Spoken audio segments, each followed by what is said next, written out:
Hello बच्चों, let's read this question and the question says that construct the kite EASY if AY is equal to 7 centimeter, EY is equal to 4 centimeter and SY is equal to 6 centimeter. Which properties of the kite will be used in the construction? तो आइए अब इस question को यहाँ पर हम solve कर लेते हैं। इस क्वेश्चन में कहा गया है कि हमें यहाँ पर कंस्ट्रक्ट करनी है एक काइट EASY जिसमें AY 7 सेंटीमीटर है, EY 4 सेंटीमीटर है और SY 6 सेंटीमीटर है। और हमें ये भी बताना है कि हम कौन सी प्रॉपर्टी यहाँ पर यूज करेंगे कंस्ट्रक्शन की। तो यहाँ पर हम की कॉन्सेप्ट यूज करेंगे, concept that in kite.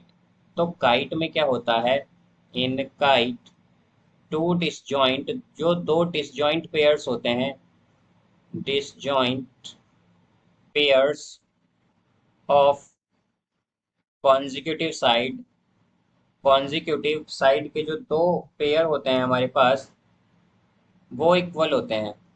Consecutive sides are equal, वो क्या होंगे, इक्वल होंगे।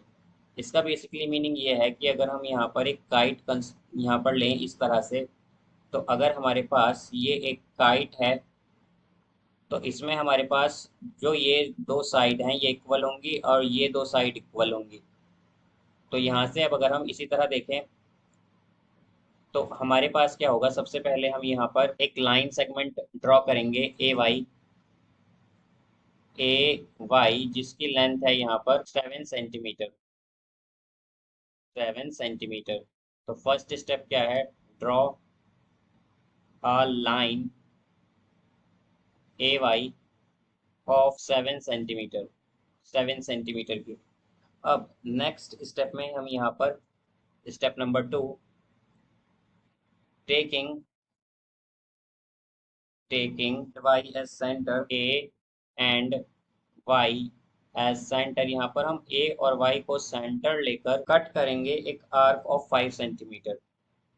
Cut an arc of 6 centimetre, 6 centimetre above A Y. तो हम ए वाई के अबव एक 6 सेंटीमीटर की आर्क कट करेंगे and intersection point of arc, intersection point of arcs is S. तो इंटरसेक्शन पॉइंट जो है आर्क का वो एस हो जाएगा। तो हम ए को लेकर पहले ए को, ए जो है इसे सेंटर मानेंगे और एक आर्क कट करेंगे यहाँ पर 6 सेंटीमीटर की। फिर वाई को हम क्या मानेंगे, सेंटर मानेंगे और एक 6 सेंटीमीटर की आर्क कट करेंगे। अब इनका जो इंटरसेक्शन पॉइंट है ये एस है। तो थर्ड स्टेप में हम क्या करेंगे, ज्वाइन कर देंगे, join A S and A Y, S Y, actually S Y, इन्हें हम ज्वाइन करेंगे। ये इस तरह से हमने क्या कर दिया, यहाँ पर से ज्वाइन कर दिया। ये दोनों क्या आ गए, 6 सेंटीमीटर और 6 सेंटीमीटर। ये 6 सेंटीमीटर इसलिए आए हैं बिकॉज हमने की कंसेप्ट में क्या देखा था कि जो दो एडजेसेंट साइड होंगी या कॉन्जिक्यूटिव साइड होंगी वो इक्वल होती हैं काइट में। तो यहाँ पर इसलिए ए एस और जो एस वाई है दोनों, ये दोनों इक्वल हैं 6 सेंटीमीटर। अब स्टेप नंबर 4 में हम क्या करेंगे, taking taking A and Y, A और वाई को हम सेंटर मानेंगे as centre, cut an arc of, cut an arc of.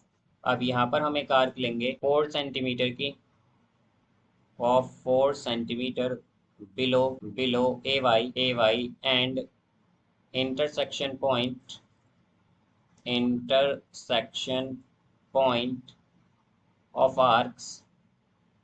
जो इंटरसेक्शन पॉइंट होगा आर्क्स का उसे हम कहेंगे इज ई, वो हमारे पास ई होगा यहाँ पर। तो हम पहले ए को सेंटर मान लेंगे, ए को सेंटर मान के यहाँ पर एक आर्क कट करेंगे 4 सेंटीमीटर की। फिर वाई को सेंटर मान के एक आर्क कट करेंगे 4 सेंटीमीटर की। और ये जो इंटरसेक्शन पॉइंट आया है ये क्या है, हमारे पास ई है। तो अब हम ज्वाइन कर देंगे यहाँ पर इस तरह से ही। तो हम क्या कह सकते हैं, हमारा फिफ्थ स्टेप क्या है यहाँ पर, ज्वाइन। हमने क्या किया है, ज्वाइन किया है ए ई को और ए ई एंड ई वाई को, ई वाई। तो हमें यहाँ पर यही कंस्ट्रक्ट करना था, तो हम क्या कह सकते हैं, hence E A S Y is required, यही क्या है, ये रिक्वायर्ड काइट है हमारे पास, काइट। अब अगर हम क्वेश्चन देखें तो क्वेश्चन में हमसे क्या कहा गया था कि हमें ये भी बताना है कि हमने कौन सी प्रॉपर्टी यूज किया काइट की। तो हम क्या कहेंगे कि हमने जो प्रॉपर्टी यूज किया काइट की वो है कि जो two disjoint pair of consecutive sides are equal. तो यहाँ पर हमने प्रॉपर्टी यूज की है दैट टू डिसजॉइंट, जो हमारे पास दो डिसजॉइंट पेयर्स होते हैं ऑफ एडजेसेंट साइड्स, हम एडजेसेंट और कॉन्जिक्यूटिव यहाँ पर सेम ही रहेगा, adjacent sides, the two disjoint pairs of adjacent sides are equal। तो इसका मतलब क्या हुआ कि अगर हमारे पास यहाँ पर ये एक काइट है तो इसमें हमारे पास ये दो एंगल इक्वल होंगे और इसी तरह ये दो एंगल इक्वल होंगे। तो यहाँ पर हमारी ये प्रॉपर्टी हमने यूज की है। So I hope you understood it well, best of luck, thank you.